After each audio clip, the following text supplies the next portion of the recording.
कल हमने 6 क्लास का लेसन 2 बचपन पाठ पढ़ा था। उसमें हमने एक भाग और 2 भाग बनाए हैं। एक भाग में हमने लेसन को पढ़ा, अब दूसरे भाग में हम प्रश्न उत्तर भी करेंगे और जो लेसन का बचा हुआ है हिस्सा उसको भी करेंगे। आँख पर चश्मा लगाया ताकि सूझे दूर की, यह नहीं लड़की को मालूम सूरत बनी लंगूर की। जो कृष्णा सोबती हैं लेखिका, वो अपने बचपन की बातें बता रही थी पहली वीडियो में जो मैंने बताई आप लोगों को।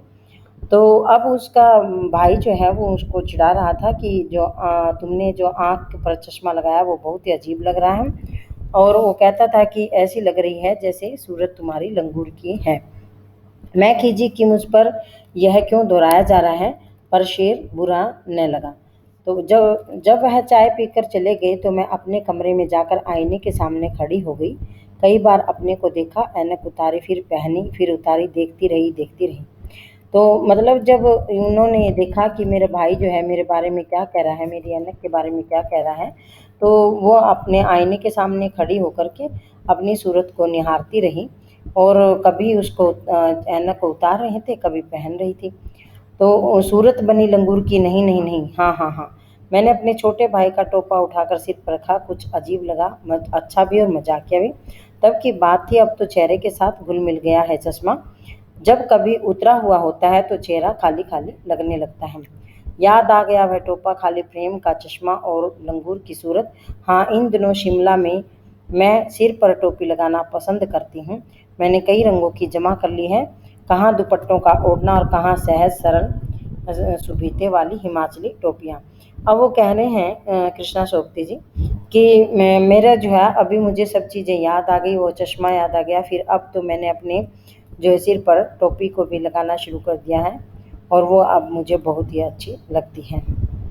अब हम प्रश्न उत्तर करेंगे इस बचपन जो पाठ है कक्षा 6 के। पहला प्रश्न है, लेखिका बचपन में इतवार की सुबह क्या क्या काम करती थी? उत्तर है, बचपन में लेखिका को अपने मोजे खुद धोने पड़ते थे। वह नौकर या नौकरानी को नहीं दिए जा सकते थे, इसकी सख्त मनाही थी। बच्चे इतवार की सुबह इसी में लगाते। धो लेने के बाद अपने अपने जूते पॉलिश करके चमकाते। जब जूते कपड़े या ब्रश से रगड़ते तो पॉलिश की चमक उभरने लगती।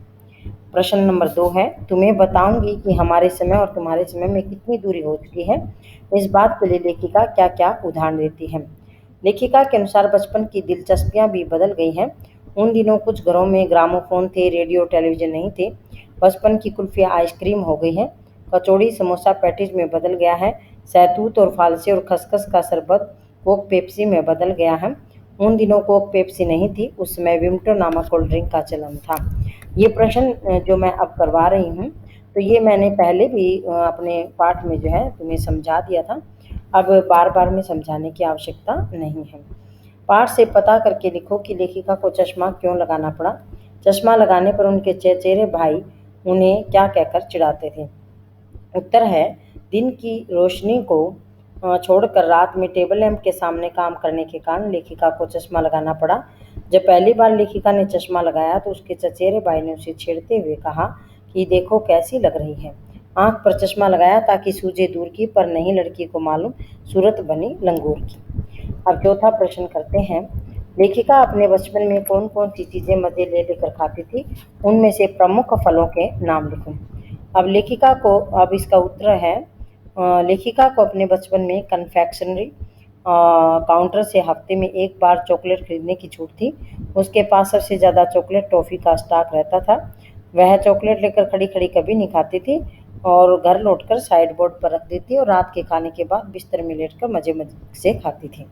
इसके अलावा काफल, खट्टे मीठे और कुछ लाल और कुछ गुलाबी रसभरी कसमल और चेस्टनट एक और गजब की चीज़, आग पर भुने जाते और फिर छिलके उतार कर मुंह में चने, जोर गरम और अनारदाने का चूर। ये सब चीज़ें जो हैं लेखिका को बहुत ज़्यादा पसंद थी और ये फल भी लेखिका को पसंद थे।